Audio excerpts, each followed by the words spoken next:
MMA Vivisection, the show that gives you a comprehensive breakdown and expert analysis of all the fights happening on this weekend's UFC card. Here are your hosts, Zane Simon and Connor Ruebusch.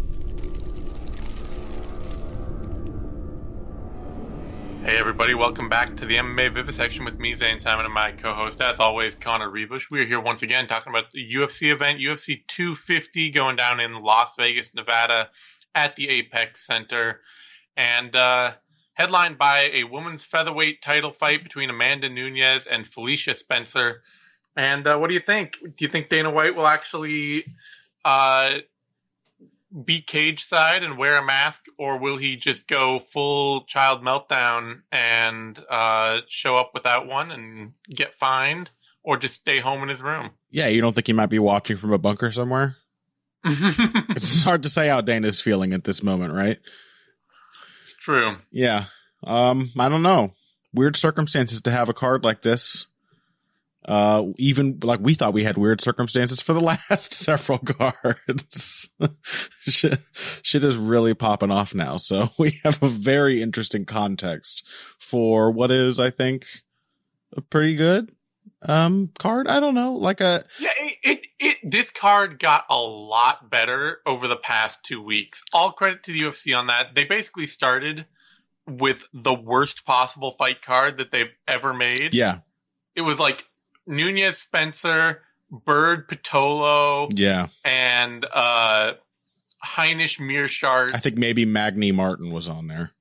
Maybe Magny Martin that got made pretty late. It was like Menafield Clark, and that was the card. Okay. And then they added Magny Martin, Sterling Sandhagen, the two bantamweight. Yeah, the two bantamweight fights added a huge amount of weight to this card for me. Yeah. So that at this point, honestly, you've got a main event that's not really a pay-per-view main event, but you've got the rest of a card that I don't have a lot to complain about, you know?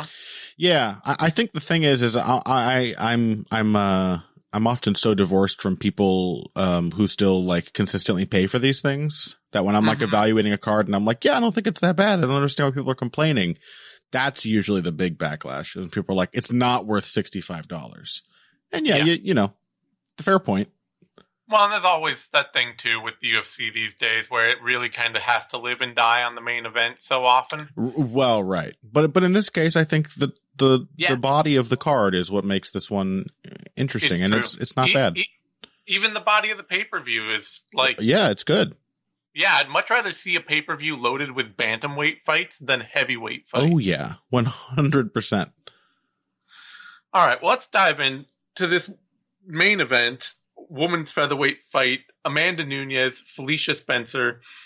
And this is about, I'll let you take it away in just a second, but I wanted to say before we get into it that this is a fight that, like, my first reaction is sort of like, oh, this is a completely one-sided ass kicking. My second reaction is, actually, I think this might be a little more difficult, a little closer than that. My third reaction is like, wait, no, this is a totally one-sided ass. I'm really glad you added the third reaction, because I was about to if you didn't. I went through the exact same flip-flopping process. It has there's that middle distance where you think about it a little more. Right. Before you watch, like, maybe, only watching tape on Nunes. Right. And you think, there are some gaps in this game. Yeah. And in my case, Nunes is just the fighter I know better. So, like, not even watching tape, just thinking about it from the start, that colored my impression. And so it was really watching all the Felicia Spencer footage we have on hand. Yeah. That brought me back around to revelation number 3, which is that this is really rough for Felicia Spencer.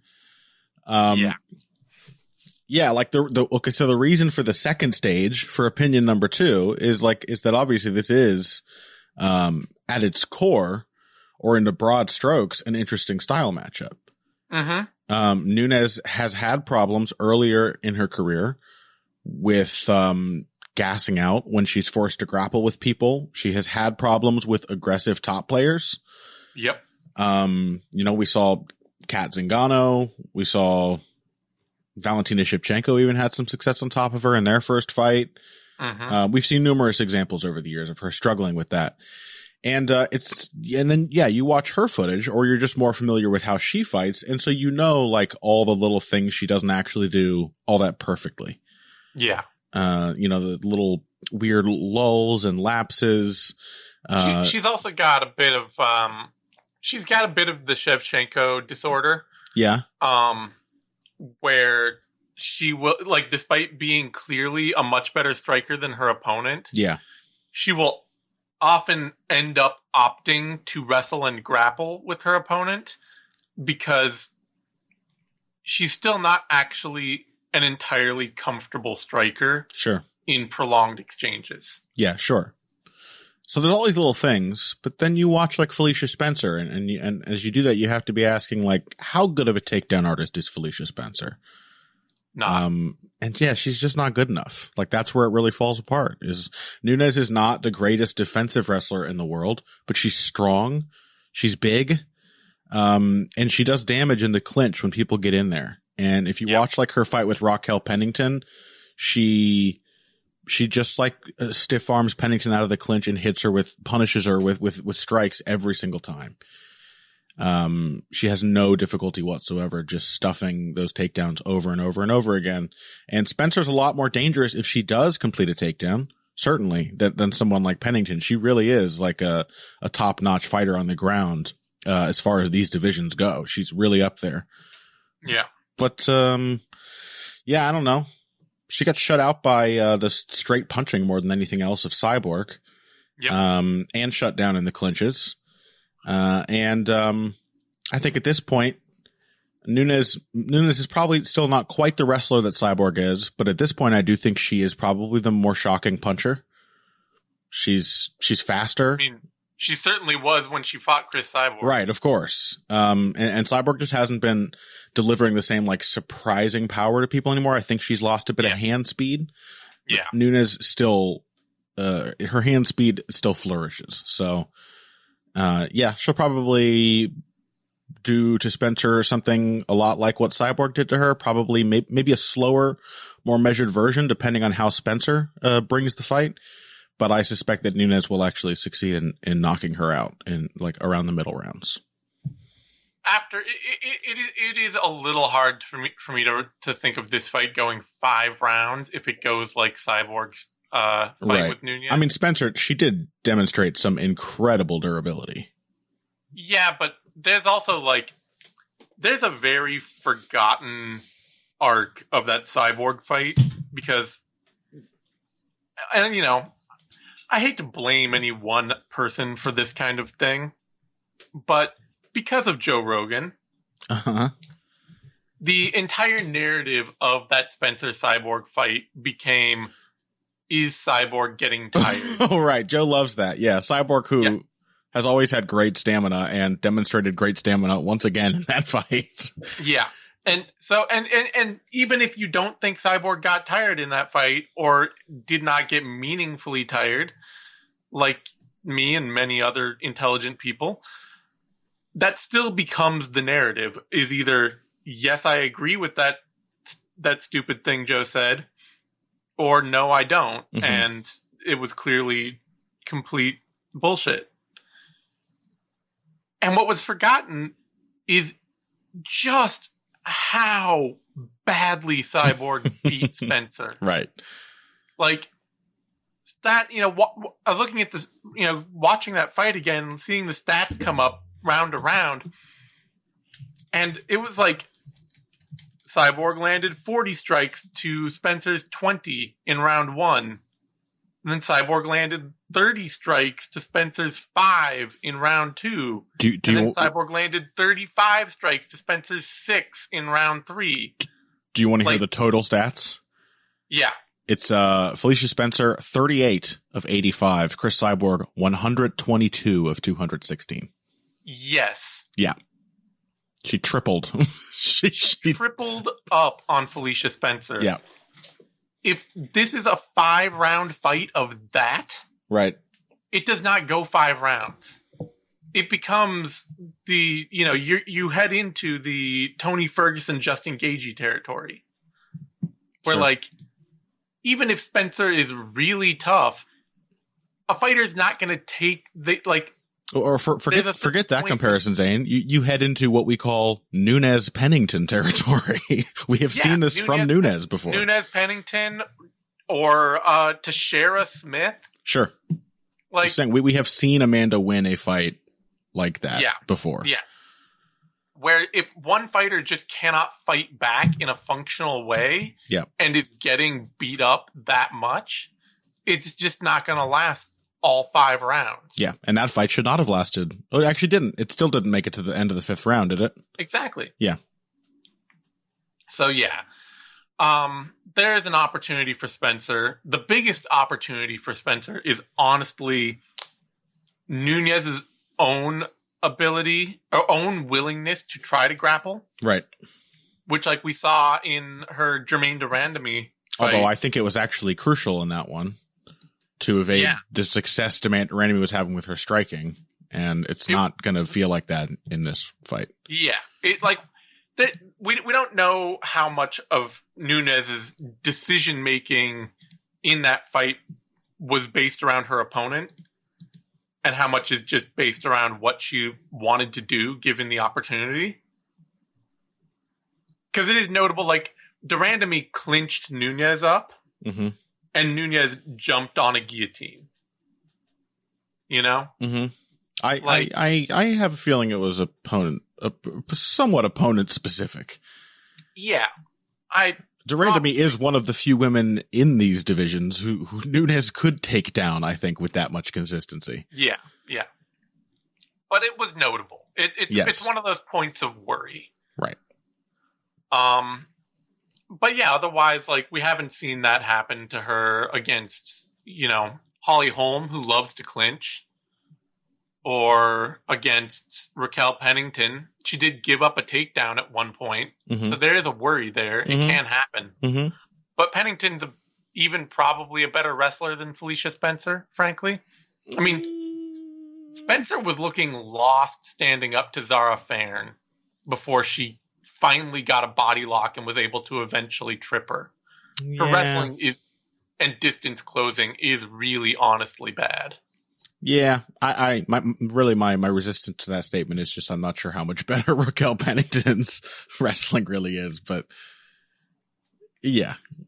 It is honestly bad for Spencer. Like, that is the big problem here. Yeah, she's very persistent, and she can chain things together once she off-balances someone, but the entries, the setups for the shots, the position she winds up in when she first enters the clinch, they do not lend themselves to easy takedowns. Yeah. So, and the other part of this too is that even on the ground against somebody like Cyborg, Spencer just mostly got shit kicked. Like, did that fight even go to the ground? Yeah. A couple times. So there's a good question too about how much being a way better grappler than Megan Anderson and Pam Sorensen really translates to being a better grappler than Chris Cyborg and Amanda Nunes. Like, Spencer's grappling has she's an aggressive grappler with strong fundamentals, but does that actually make her a good grappler at an elite level? We don't have any evidence of that. You know? Yeah. If she gets really aggressive on Nunes and takes her back, is there any guarantee that Nunes can't just shuck her? No, the thing is, like, it's not even that Nunes is a bad grappler. She's got great jiu-jitsu. Yeah. It's just one of the areas where we've seen her tire out the most, but she's not even it's not like she's super defensively vulnerable or anything on the ground. Yeah. It's an attritive issue. All told, this would be a remarkable come from behind, sort of Hail Mary win for Spencer if she won it. Yeah. She would have to get that one magic position and make it work. And if she doesn't, I don't see her getting a bunch of chances. Sometimes it's worth seeing those though. Just for the tiny opportunity. I honestly don't mind. Like, what else are you going to do with Nunes right now? No, I don't hate I don't hate the fight. I don't even hate, like I keep saying, I don't actually hate seeing dominant champions get fed the number one challenger that they're just way better than. Right. It's just like, great, this is just another chance for them to show off their dominance, you know? Mm-hmm. We're getting our most interesting fights out of Valentina Shevchenko in this run where she's just being fed every person who gets in sniffing distance of the belt. It's true. You know? Yeah, it's true. All right, let's get to the odds. Nunes is a big favorite, as she should be. Opened at minus 400, dropped down to minus 493, and is all the way out to minus 642 right now. Spencer is at plus 285, jumped up to plus 3, opened at plus 285, jumped up to plus 361, and has trended continuously upward to plus 447. I expect those odds will probably honestly just get wider. Yeah. That brings us to a bantamweight bout. Raphael Assuncao, Cody Garbrandt. Now this is actually a fight that I have gotten slowly more distrustful of. Oh, yeah? Yeah. This is one I've been clamoring for, Zane. It's like the face of it, the technical face of this fight is really pretty clear just in Raphael Assuncao's favor. Mm-hmm. He's a more consistent technical striker with a wider variety of tools. He's not necessarily got maybe the better chin, but he's much more defensively sound and mindful. Much better defensively. Yeah, just much more consistent defensive style, much more basic, solid. You know, here's the complete variety of an MMA game coupled with tight defense. It's not exciting, it's not thrilling, but it wins a whole lot of fights. Mm-hmm. And Cody Garbrandt is really just rock solid takedown defense and scrambling coupled with tight, fast punching. They start as tight, fast punches. They start as tight, fast punches. They're always fast, whether or not they're always tight. Cody Garbrandt is always fast. He's got incredible hand speed, but he definitely reaches a point, certainly in the 3 fights where he was knocked out in the same fashion, where he is loading up so much that he ruins his own hand speed. Yeah, that is true. He also is on that JDS kick where he's like, oh, I need to adjust and make something happen to meet this new challenge. I'm going to throw some kicks. I'm going to add a wheel kick. Yeah. Like one wheel kick. Yeah. You know? Yep. And that should honestly absolutely get picked apart by Raphael Assuncao. Like we just saw even Pedro Munhoz was honestly like the reason that fight devolved into a wild brawl is that Pedro Munhoz was honestly easily just picking Garbrandt apart. Yeah. They were both out at kickboxing range, and Munhoz had low kicks. He had jabs. He was just willing to pressure and slip and throw combinations, and Garbrandt was stunned. He was stunned to the point of complete frustration, and he just broke down and started brawling because he had no other option. Yep, and once he flips the switch, we know. Yeah. Thus far, he has been incapable of switching it back off.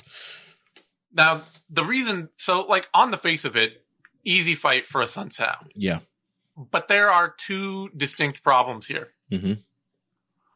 One is that Assuncao is not a dedicated pressure fighter. How dare you?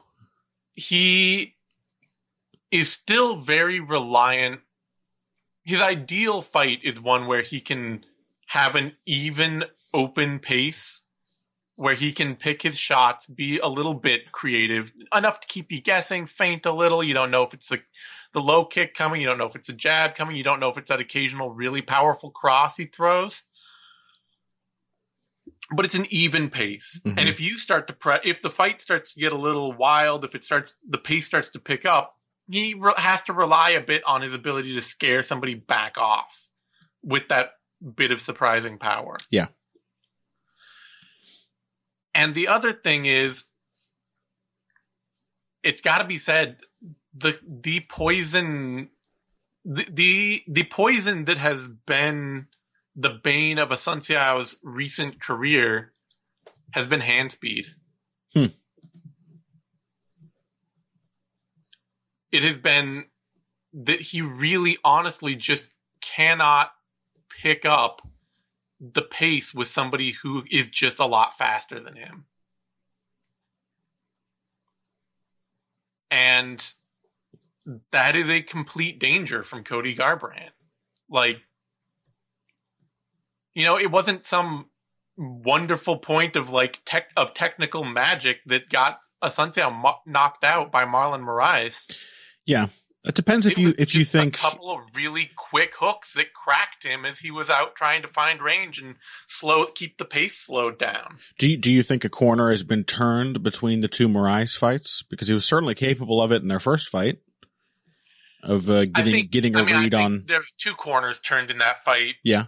One of them being that for Moraes, he really just was not prepared for somebody as careful and persistent as Assuncao right in the first bout. Tends to befuddle people the first time they fight Assuncao. Yep. And for Assuncao, yeah, he may be getting a little slower. It may be that, you know, because even that first fight was very close. It may be the thing that was like that was a difficulty in his first fight, like it was a difficulty in his two Dillashaw fights, is now a huge problem. You know? Because that was did you say the first two Dillashaw fights? Or in the two Dillashaw fights. Assuncao won the first Dillashaw fight. He did, but it was still a very close fight. Oh, it's always close. Yeah. I'm just saying that it's something that was a difficulty. Yes. Is now potentially just a problem. Like, yeah, I think that is very, very possible. The man is 37. Hasn't taken much damage at all throughout his career, but that's old for a bantamweight. And like, it was notable in the Sandhagen fight with persistent creativity and pressure and Sandhagen's speed. He was able to flummox Assuncao a lot. Yeah. How much does Sandhagen's style look like Cody Garbrandt's to you?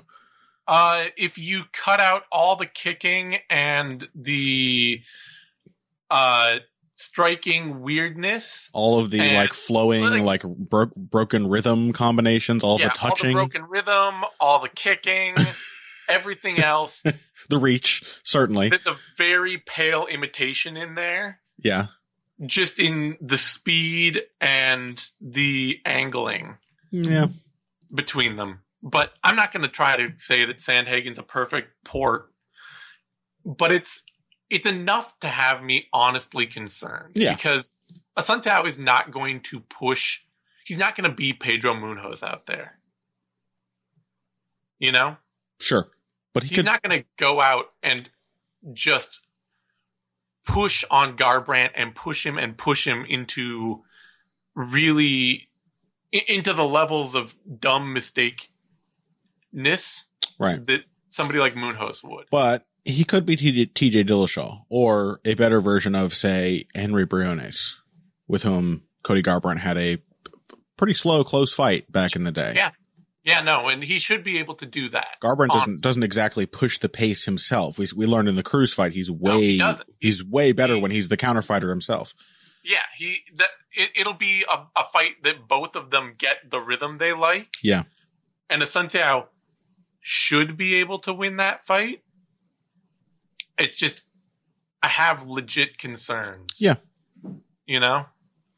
So I'm picking Raphael Assuncao here just because of how flummoxed Garbrandt got even trying to have that fight with Pedro Munhoz. Mm-hmm. But I can't help but worry that – because, like, when Garbrandt sat down and went crazy on Pedro Munhoz, he did nearly knock Pedro Munoz out.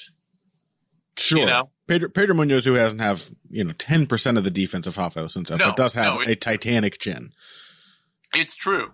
But yeah, it's that difference of like, there's a tight, not 10% of defense, but an incredible chin. Assuncao has the defense, but if Garbrandt can just surprise him once or twice, like Moraes did, is that enough? And I'm picking Assuncao here, but I'm really on the fence about it. Yeah, I mean, I pretty much agree with all that. There's not a whole lot I can add, actually. I've been asking for this fight for ages, and I share your concern.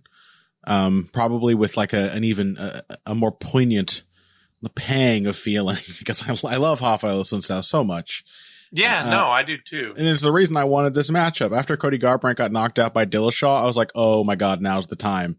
Assuncao's, he's almost getting too old. Now's his chance to finally become a top contender, make Garbrandt versus Assuncao. And then since then, Garbrandt got knocked out again, and nothing happened for a while. And Assuncao got knocked out once and then decisioned once. A competitive fight to Cory Sandhagen, but a very clear win for Sandhagen. Yeah. And so, yeah, it does feel like the matchup that I wanted because I like Assuncao and therefore because I knew it was favorable to him is likely to have shifted somewhat due to age and, wear and tear. It's a 37-year-old, a great 37-year-old veteran against a good 28-year-old killer, Yep. And coming up from flyweight, maybe Garbrandt will be really surprisingly quick. That. Wait, what? Coming up from flyweight? Sorry. Maybe I think I got Garbrandt wanting to move to flyweight so often in my head that I convinced myself he had somehow beaten Dominic Cruz in the flyweight division. I don't know. I think the really basic dynamic here is these are both two guys who are best when they are able to control the pace and fight on the counter. Yep. And Raphael Assuncao, of those two guys, is the one who actually has consistent, effective weapons at range. Yep. He actually has the tools to pepper someone and annoy them and frustrate them. These are all things that happen to Cody Garbrandt in almost every fight. And therefore to make them make the leap across that distance first. Yep. And yeah, I don't know how much he might have slipped, but like as recently as 2018, that Rob Font fight was one of his prettiest performances ever.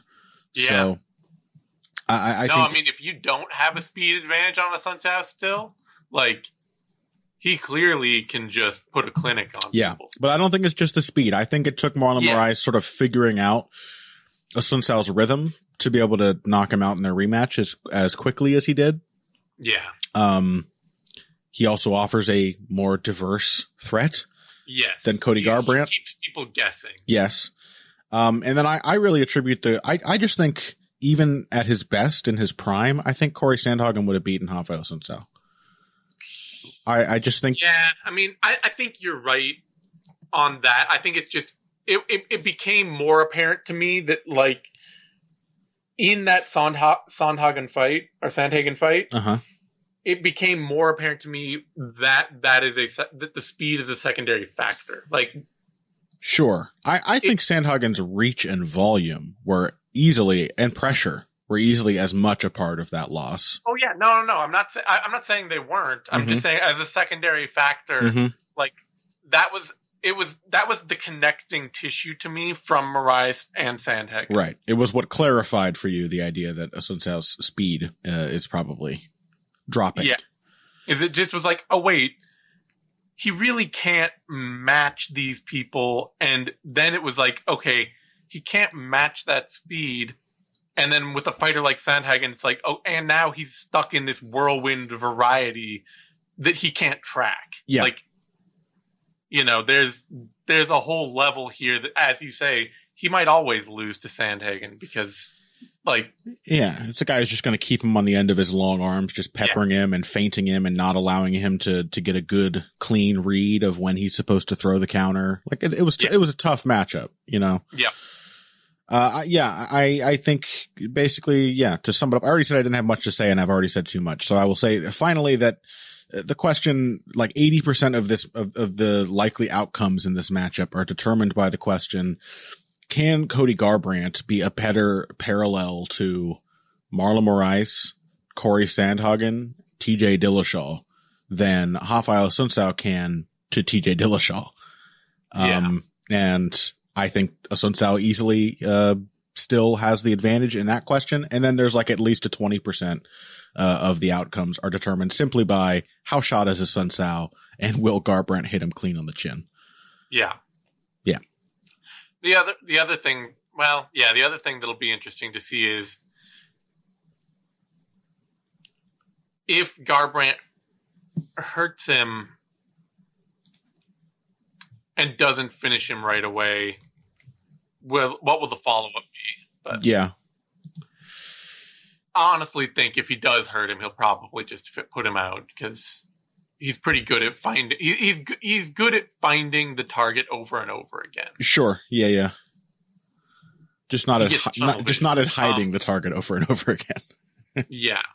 Assuncao opened at plus 120, dropped down to plus 113, and back up to plus 140, and he's been bouncing up and down a bit, getting down as low as plus 117 again and as high as plus 135, currently at plus 121. He's been an underdog the whole time? Yep. Maybe it shouldn't surprise me?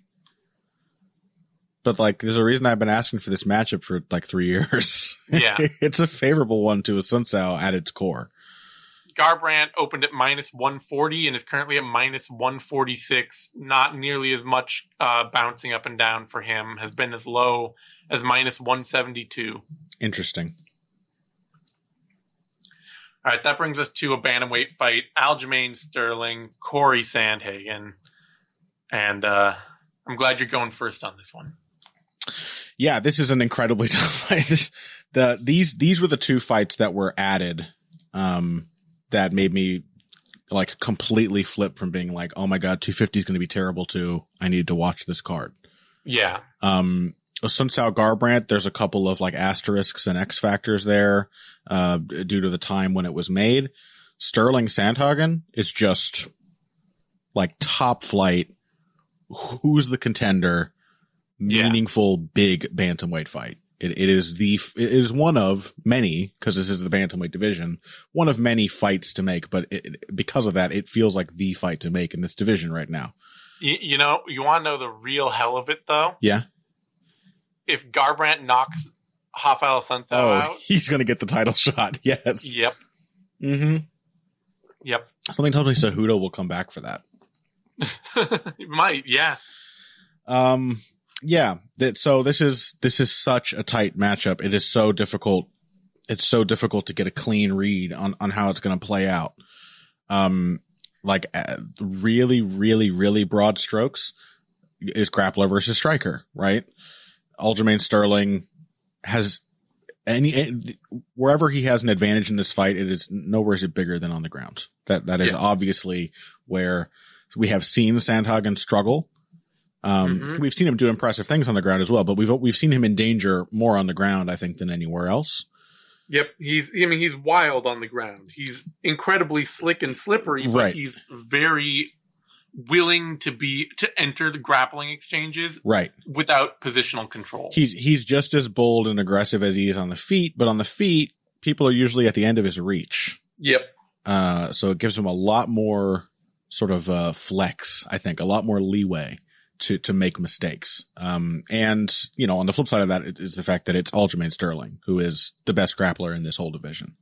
Mm-hmm. On the other hand, Sterling has only recently started to display some really good striking, and it has been really good.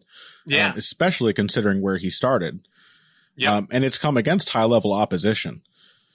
But, like, Cory Sandhagen is a super high output guy who has Aljamain Sterling's reach. Yeah.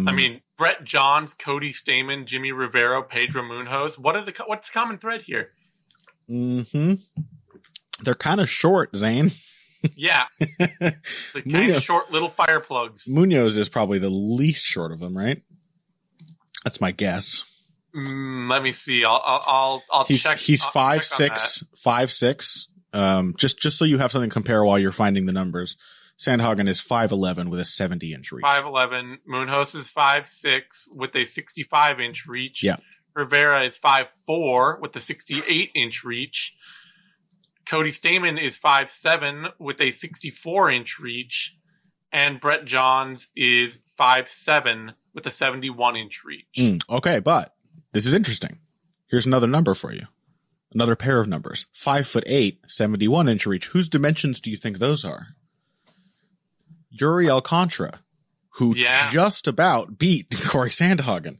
It wasn't until talking about this with Tom Elliott from the fight site that I think I realized like how much Sandhagen does rely on his reach.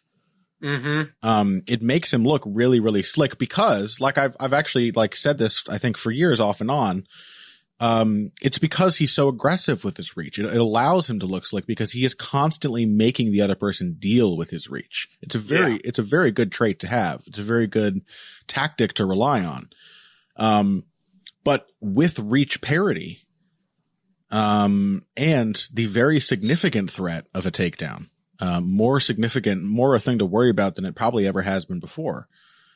I have to wonder, like, how does that affect his striking? And, there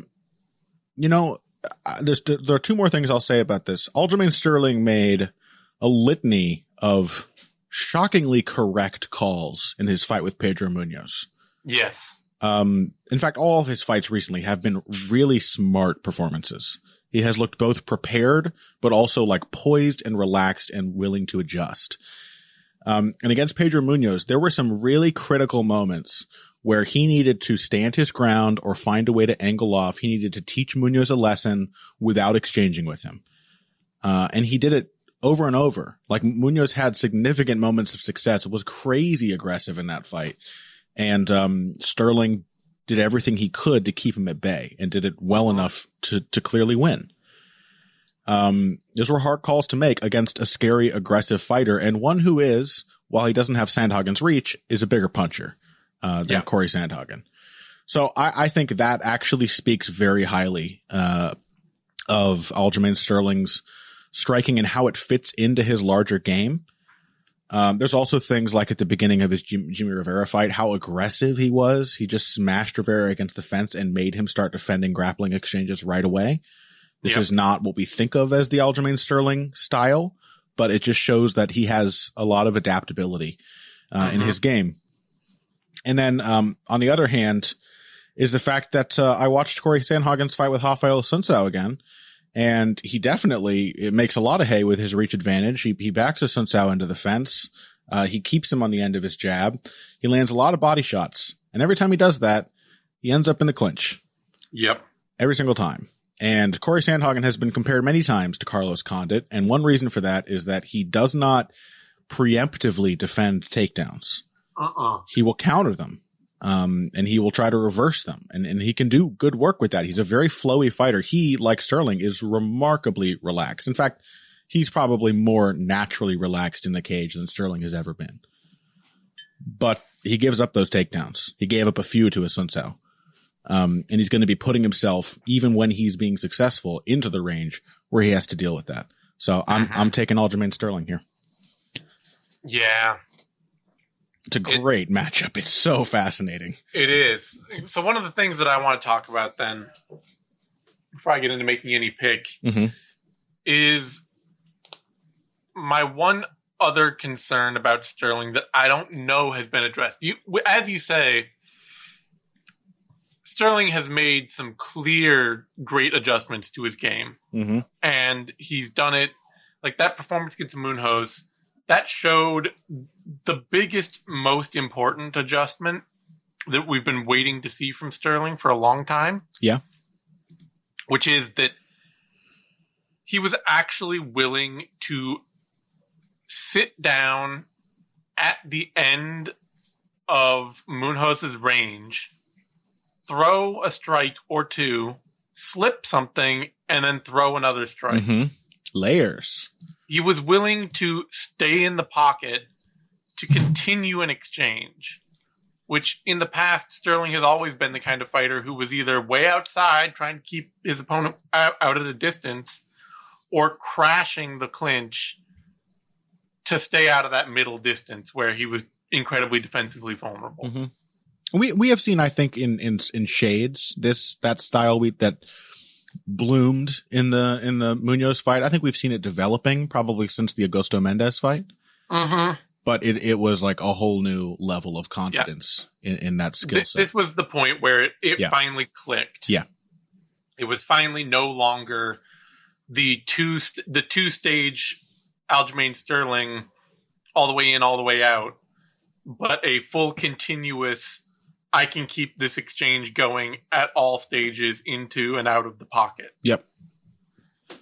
And that's a huge deal for him. But it is notable that did come against like one of several short-armed opponents. Yes. And so it is still worth wondering how much the guy who would get clipped up every time he was moving backwards and his opponent just pressured him and threw 4 strikes, how much that guy still exists. Yeah. But it's tricky because neither of these guys have really fought good fighters with their dimensions. No. And, so I do wonder about that. The other thing I wonder about, too, with Sterling and with Sandhagen's pace. Well, actually, you know what? I'd love to wonder about this, mm-hmm. but it's not a 5-round fight. Mm-hmm. And that's just like, if Sandhagen could really keep a lot of rangy pressure on Sterling, would Sterling fade? Because he has had a lot of trouble with that in the past. Especially if his counter to that pressure has to be grappling where he doesn't get a submission. Yeah. We have seen him totally gas out. Although I do suspect it is, to some degree, has been a comfort thing. Mm-hmm. Like the Munoz fight. Again, it was a whole new level in a lot of different facets for Sterling. Crazy pace, and he did not slow. It's true. I do wonder about it though, and especially like Sandhagen, compared to Munoz will put pressure on and put a pace on, but Sandhagen, he just gives opponents so much that they have to deal with. Yes. Like Munoz, you have to deal with Munoz. He's going to be there. He's going to be tough. He's going to be coming after you with strikes, but there's a range limit and there's a variety limit to Munoz's game. Like there's an ability to kind of get away from the pressure he's applying. You can afford to let Munoz do stuff a lot more. I think exactly. You can afford to be like, oh, I'm going to rely on my ability to anticipate and avoid these things. Yeah, exactly. Whereas Sandhagen, you really probably don't want to let him get flowing. No, he's got a very Tony Ferguson property. Yeah. Where it's like, okay, you're getting tagged every time you step in, but you're also just redoubling your effort every single time. Uh-huh. And eventually the other person can't keep up. I think honestly, just the fact that Sterling will probably be able to get and control early grappling exchanges and has done such a better job making decisions and landing strikes in the intermittent striking exchanges and in those middle striking exchanges. He's probably going to win this fight. I feel fairly sure of it, but I would not be at all surprised if Sandhagen has a really good third round. No, not at all. Maybe this fight looks something like Song Yadong versus Marlon Vera. Mm-hmm. I can easily see that being this fight. So it simply rules. What more can I say? Fight. And whoever wins it absolutely deserves to have a title fight immediately, and will probably just get beat out by Frankie Edgar. Yep, they'll probably have to fight Peter Yan for the number. We're past number 1 contender for the number 0.5 contender. Status. Peter Yan will be champ. He's gonna fight Jose Aldo. Oh God, I forgot. No. Yeah. And he'll probably win that fight. Probably. And then, Jan will fight Frankie Edgar and Cody Garbrandt and then Uriah Faber. Why do they have to do this at bantamweight? Why is John Jones out there fighting every schmuck who makes his way to number 1 ranking, but in the best, most exciting division in the organization? Get this clown show, title fights. Yeah. Let the conveyor belt do its job. No, I know. All right. Odds here. Sterling and Sandhagen are dead even. Sterling opened at -145, has trended up to -111, currently -117. Sandhagen opened at +115, dropped to -111, currently -106. I love it. All right, that brings us to a welterweight bout. Neil Magny, Anthony Rocco Martin. And man, this is kind of a tale of how for real is Neil Magny. Mm-hmm. Because the guy who showed up against Li Jingliang should win this fight. Right. That showed exactly how he deals with someone who is really insistent on waiting on the counter. Yep. Uh-huh. It should be a really good move for Magny, who sat down on his jab a lot harder in that fight. It was beautiful. And immediately drew panic out of Jingliang because of it. Mm-hmm. And Jingliang spent the rest of the fight trying to clinch and wrestle and just getting out grappled and out wrestled, and then outstruck in that long distance because he was so uncomfortable. Mm-hmm. And Martin is at his most comfortable on the back foot and is clinch-upable and takedownable. He almost always gives up at least one early takedown when he's trying to gauge timing. So, yeah, the more aggressive, more assertive Neil Magny should have exactly the right tools to break down Martin's game.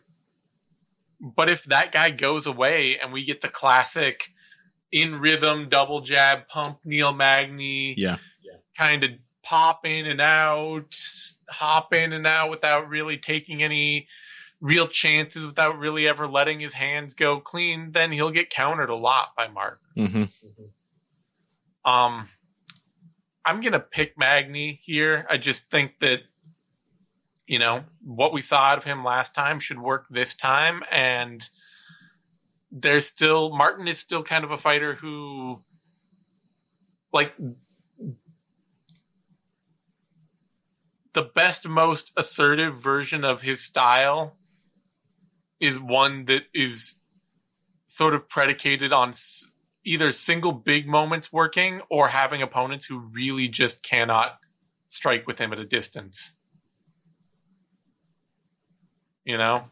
Yeah, I mean, I would say he has gotten a lot better at actually creating a fight in which those big moments can lead to a win. Like, he controls the pace quite well. His bout with Amiev showed that against a neutralizing fighter, he could neutralize the neutralizer with more and cleaner range offense. Yeah, the Ryan LaFleur fight was kind of an example of that as well. Yeah, but the thing with, like, you know, one of the things I was kind of going back down this list of is, like, Sergio Moraes, Jake Matthews, Ryan LaFleur, Kaita Nakamura. Like, there's a significant lack of range striking ability. Yes. Yeah, true. In Martin's opponents. Mm-hmm. Amiev is not a great range striker either. But he is a very functionally neutralizing range fighter. You know? Johnny Case was probably the best range fighter of this new stage of Rocco Martin's career. And that was a close fight. And that's why I'm going with Magny. Yeah. Is that this really just feels like something that Martin has never had to deal with, and Magny has had to deal with it, and he's struggled with it in the past. But we've also just seen him turn in a fantastic performance. Yes, I agree. I love Rocco Martin, but if Neil Magny can replicate what he did against Li Jingliang, this is a matchup which will allow him to flourish just as much. Rocco Martin is going to lay back. He's going to be on the end of that jab. He's a little taller and longer limbed than the Leech, but he's still a lot shorter and less lanky than Neil Magny. He's still going to be at a massive reach disadvantage. I think it's something like 6 inches of reach. Magny's jab, his straight punches, his clinch entries, all of these things were in better form than ever before against Li Jingliang. And for a guy who has always been good in the clinch, he was very aggressive in the clinch too. Like he was hitting takedowns, but he was also like working Li Jingliang with some hard knees and really throwing him around inside. That seems well designed to tire Rocco Martin out. When they're inside, I don't think there's much cause for Neil Magny to worry about Rocco Martin, who, like we all know, his base style was submission grappling, but Neil Magny is, at worst, a very difficult man to submit, and at best, like a genuinely very good grappler, especially in top position. And, I just think it's a winning matchup for Neil Magny, for sure. All right. Now, here's the terrible question. Yeah. Is there a curse? Where it has been passed from Elizeu Zaleski dos Santos. No. This goes back way further than that. Oh, yeah? Tell me. CR Bahadurzada beat Brandon Thatch, Rob Wilkinson, and Luan Chagas before losing to Curtis Millender, who had beat 9 fighters in a row, including Thiago Alves, Max Griffin, and CR Bahadurzada, before losing to Elizeu Zaleski dos Santos. Who then had a worst performance ever against Li Jingliang. Zaleski was on a 7-fight winning streak, ending up with Curtis Millender before fighting Li Jingliang and losing terribly to Li Jingliang, who was on his own 3-fight winning streak off that Elizeu Zaleski dos Santos win before fighting Neil Magny. Well, here's the good news for Neil Magny. He's only won 1 fight in a row. That's right. He's safe from the weight of the streak, so I think he might be able to hold off the curse. Yeah, that's the question. Yeah, there is a sort of fight-transmitted disease of people just having really underwhelming performances being passed among these guys. Like shockingly good fighters suddenly. But Neil Magny, like, he's literally did the opposite in his last fight. This is a guy who has been so often underwhelming. Like, clearly good, but underwhelming. And he was anything but. So, I'm excited. It also doesn't help that Martin has, like I say, in the clinch and on the ground, he's not, he's got some submissions. Yeah.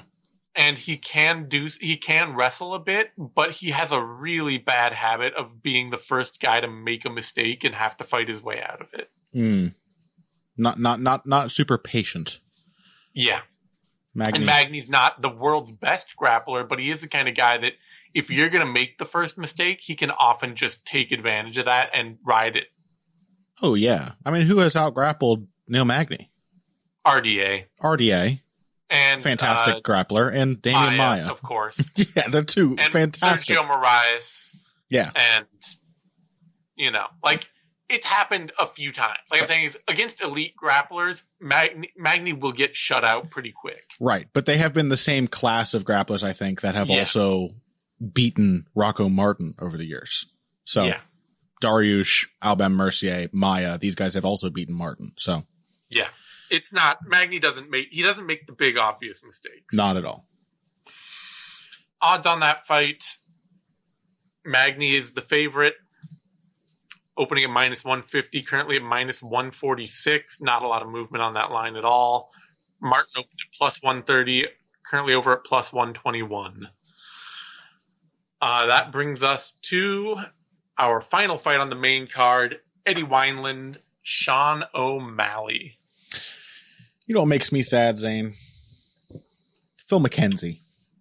Yeah. That's that son of a bitch, Phil McKenzie, that limey bastard. Because he pointed out something that I think very neatly explained a lot of all of Eddie Wineland's MMA career. Yep. Which is that he just loses to guys with good footwork. Yeah, no, that's it. Yeah. Like, it's something I had somehow never quite put together as such a distinct pattern. But if you look at the people who have beaten Wineland, it's Perez, Alejandro Perez, it's John Dotson, it's Brian Caraway, who is maybe not the world's greatest fighter. Surprisingly good footwork. Yes, and really relied on it in that fight. And Eddie Wineland got nothing done just because Caraway was constantly changing angles. Johnny Eduardo. It is worth remembering that Caraway went nip-tuck with Cody Stamen not long ago. Right. So yeah, it's like people with like either just quick feet or good technical footwork. Yep. Wineland is, more than I think I ever really realized, kind of a plotter. And it's like Wineland fights like he just got off a horse. Yeah, he's fighting through saddle sores. Yeah. Yeah, that's strangely accurate. It also explains like why, I'm waiting for Wineland to look like well and truly shot. I thought that moment had been reached years ago at this point. Mm-hmm. And it also sort of explains just like why he's beaten the guys he's beaten. Yeah. Frankie Saenz. Come on. Yeah. The only one who doesn't fit that paradigm is Yves Jabouet, and he was old when Eddie Wineland fought him. Yeah. So, yeah, I just think Sean O'Malley has footwork. So he's going to win. Yeah, I mean, that's really it. This is a reasonable test for O'Malley. This is the kind of fight that I was hoping to see O'Malley get when I suggested he fight Brian Kelleher. No, Tom Elliott said that too, and I agreed. It's really good prospect matchmaking. Like, O'Malley has never had to fight a consistent puncher. Yeah. The closest he's gotten he's had to fight two people who have half of the skills that Eddie Wineland has. Mm-hmm. In Terrion Ware, who has the volume boxing and none of the power. And Andre Sukumta, who has the power and none of the volume. Mm-hmm. And this is a person who will throw volume at him and has power. And O'Malley likes to stand tall and carry his head high. He will be there to get hit by some shots. But, yeah, he just has a lot of footwork and movement that Wineland can't keep up with. And it should be noted as another part of Wineland's style is getting kicked a lot. Yes. Like, there's nothing happens below nipple height on Eddie Wineland. Except for that's where he keeps his hands, famously. That's where he keeps it. Yes, except that's where the punches come from, but nothing else is happening down there. Yeah, I mean, well, even that, like the shoulders are doing the work, Sure. Like below the nipples, he might as well be on skates. That would actually be probably help him a lot. It probably would become a lot more mobile, pushing him around the octagon after his opponent the whole time. Just like another one of like the firefighters from his department. Yeah. In this troubled time, the UFC, would you turn away a firefighter with glasses? They have to allow him. they have to allow him in the cage to help Wineland out. Yeah. So I'm sorry, this is totally irrelevant, but I just imagined that Wineland's on skates and they're pushing him around from outside the cage with the fire hose. That really made me laugh.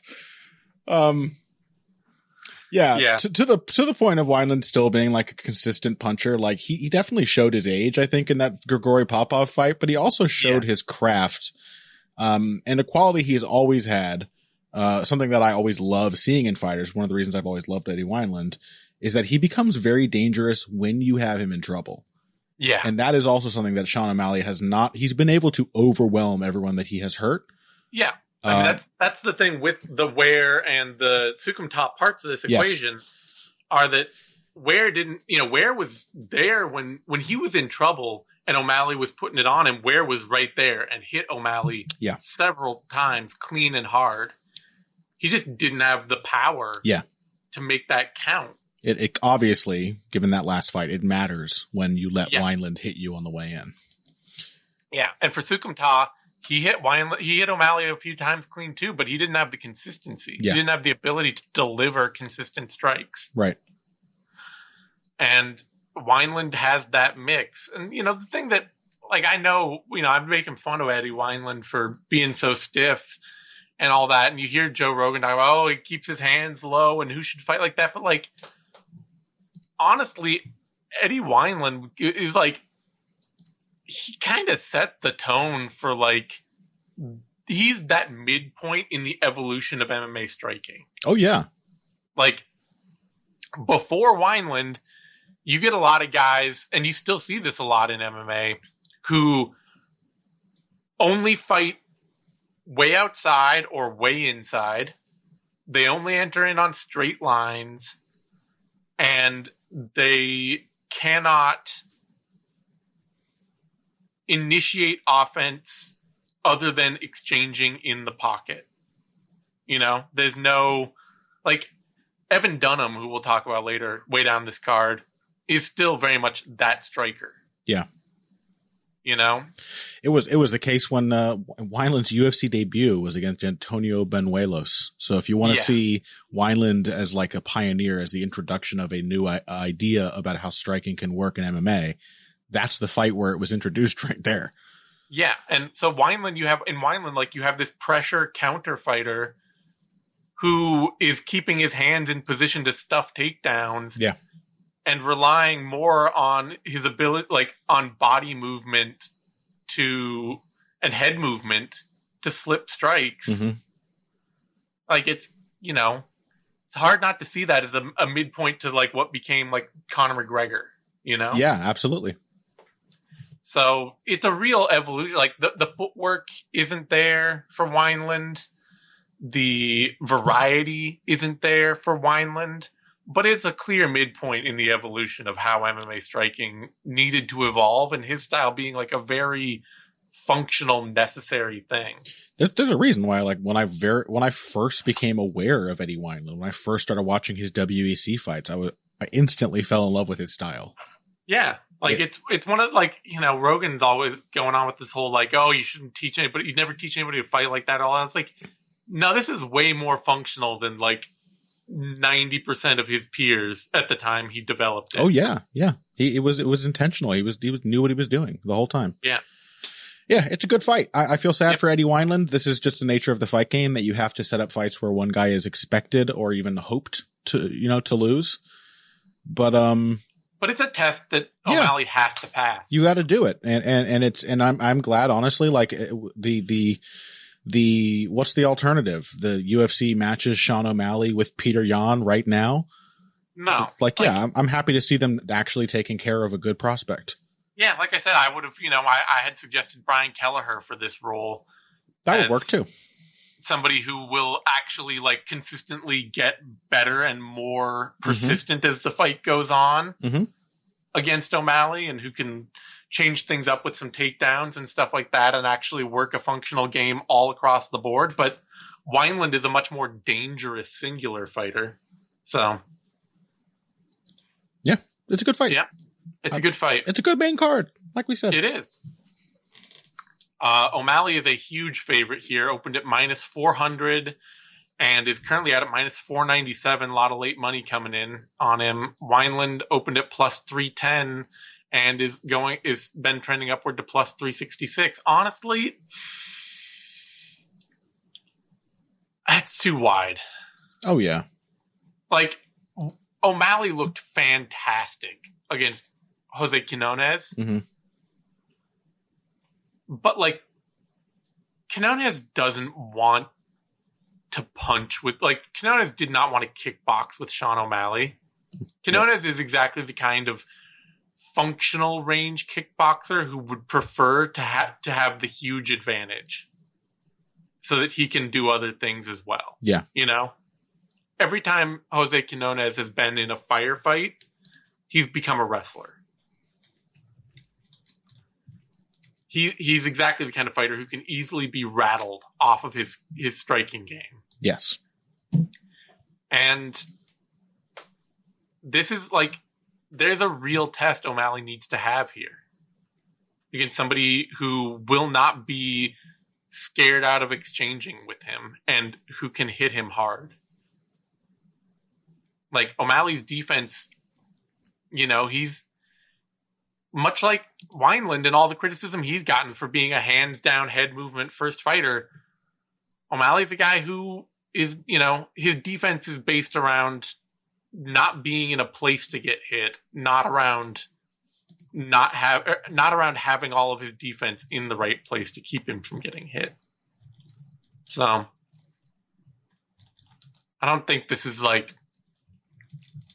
shouldn't be a landslide expectation for Sean O'Malley. He's the favorite, but it is a test. It's a test. Yeah, it's a test. 200-300, I get it. 5-6, you start getting into that area. It's just like O'Malley still has a lot to prove, you know? Mm-hmm. All right. Well, on that note, we're going to wrap this up. You can find me